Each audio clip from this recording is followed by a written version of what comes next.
You would never think to use soda in a recipe, let alone one in your crockpot. Surprisingly, Dr. Pepper adds great flavor to beef, and you can use the leftovers to make tasty sandwiches.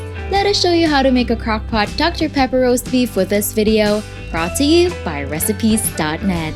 In a crockpot, place the roast beef, crushed garlic cloves, and Worcestershire sauce. Season with salt and ground black pepper, then add a can of Dr. Pepper. Cover and cook for 7 hours on low until the juice has reduced to 1/3. Serve warm with size of your choice, drizzled with a roast beef juice.